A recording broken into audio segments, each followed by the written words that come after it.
Change your heart, change your life, change the planet. Hey everybody, it's Tim Van Orden, and I can't believe that summer has gone by so quickly.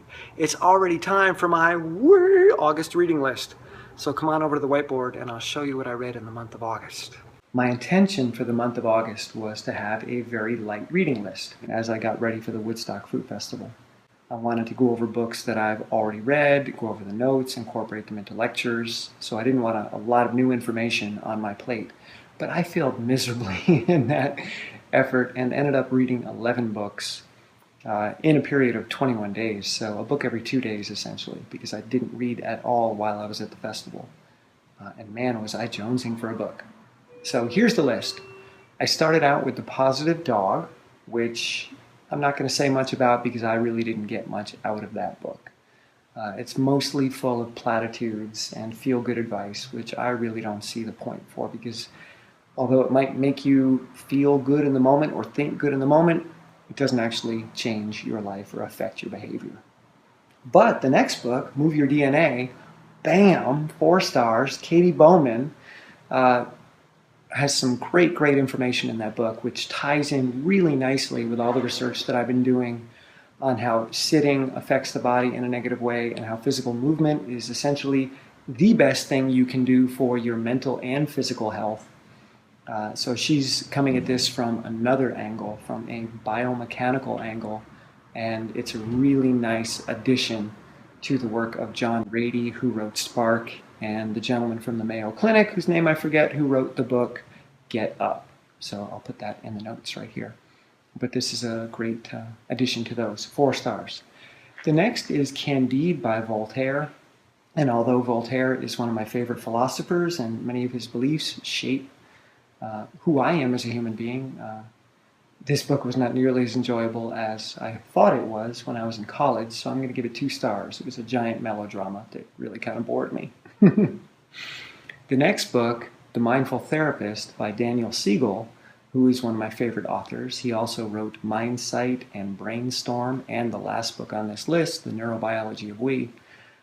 This is a really good book, but I'm only going to give it 3 stars because it's geared towards practicing therapists and counselors. It's not geared towards the average person, so most people might get a little lost in listening to this book, but there's still some really good information in there. And it's about how to bring a mindfulness practice into therapy, so it's useful. The next one, People by You, is all about marketing, and I really like this book because it's about representing yourself authentically, because people aren't buying your product, they aren't buying your sales pitch, they aren't buying features and services, they're buying you. If they don't believe in you, if they don't trust you, if they don't know who you are, they're not going to buy from you if they don't first buy you. So some really good information in there, and it again goes along with my belief system of being as authentic as possible. So I recommend that book, but I'm only giving it 3 stars. Next one, Procrastinate on Purpose by Rory Vaden. Some really good stuff in there, but the whole book at large, a lot of storytelling, and I just get lost when people go on and on and on and tell stories. I'm more interested in the information. So he's got some good information, but a heck of a lot of storytelling too. But there is some really useful information in there on how to use procrastination to your advantage. That you don't want to immediately jump on a task and complete it if the deadline is way off in the future, because if there's a big time gap, things will change. And if you complete it well in advance of the deadline, things may have changed that now make your work either ineffective or inappropriate. So if this is something that is really important, wait until the last minute that it can be done, and then do it using the data that you have in that moment, so that it is more relevant. And I think that's a great idea. Next book, What is Life? It's all about systems chemistry, a new science that's trying to link biology and chemistry, because presently there is a gap there. How does inanimate matter become life? What is the link between chemistry and biology? So a new field has emerged called systems chemistry that tries to explain the complexity that arises when you have massive amounts of chemicals interacting in a very complex way. And some really, really good information in there, but you may get lost a bit. So then, on that same vein, I went into The Inexplicable Universe, which is Neil deGrasse Tyson's book. I love him, one of my favorite presenters, thinkers at present. And he's talking about the way the universe works, how things are the way they are to the best of our understanding from a physics perspective.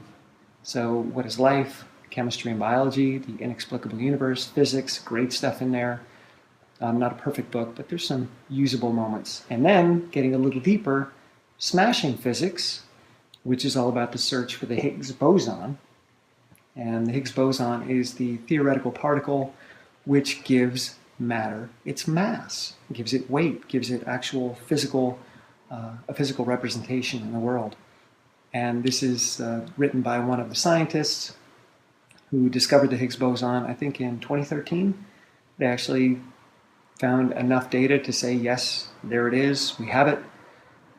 So some really good information in there about, again, how the world works on a subatomic particle level, like what happens inside of a proton, inside of a neutron.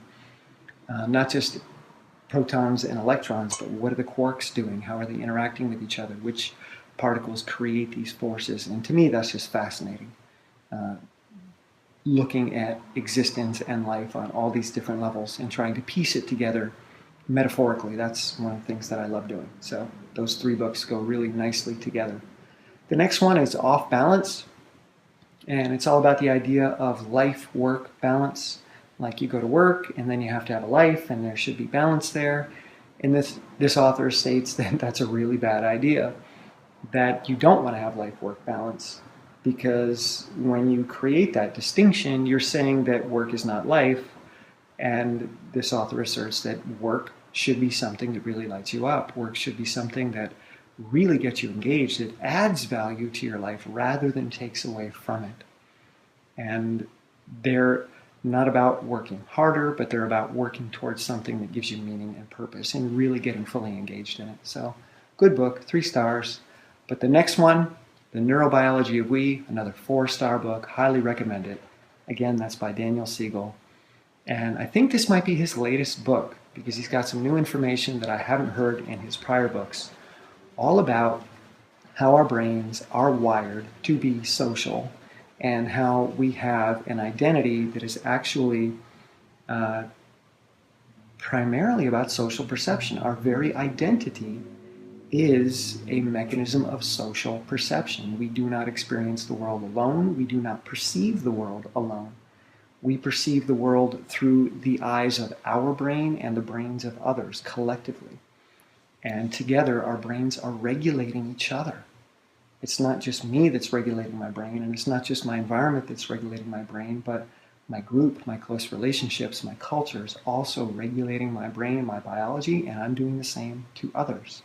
So some really fascinating research in there, and some great, great concepts that make everyday living just make a lot more sense. The challenges and the struggles that we go through as human beings, the questions that we have, what's the point, what's the meaning of life, things like that, begin to make a heck of a lot more sense when you view it through the lens that Daniel Siegel presents to us.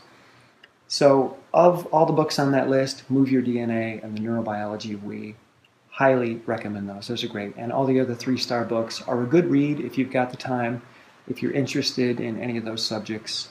But if you can only read 1 or 2, pick the 2 4-star books. They'll really make a difference in your life. So that's my reading list for August. What are you reading right now? And if you're reading any of the books on this list, let me know what you think in the comments below. I'd love to hear how these books have helped shape your experience and your thinking.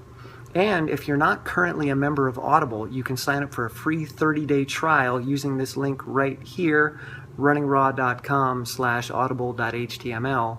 And you can download one of these guys for free. You can cancel at any time. You get to keep the book. And if you use this link to sign up for Audible, I get a tiny commission, which helps me make videos, read books, and share the information that I share with you. so we can help each other out that way. All right? So check these guys out. Let me know what you think in the comments below. And I can't wait to tell you about my September books, because the first book I've already read in September, off the charts. It is a 5-star book. I'm super pumped. But you got to wait till next month to get the name of that book. All right? I love you guys. See ya. As you can probably see, July was a pretty busy month of reading, or should I say listening. I got through 12 books, and many of them were incredible. I started off with Destructive Emotions by Daniel Goleman, who wrote Emotional Intelligence and Social Intelligence. Really phenomenal book. Highly recommend that one.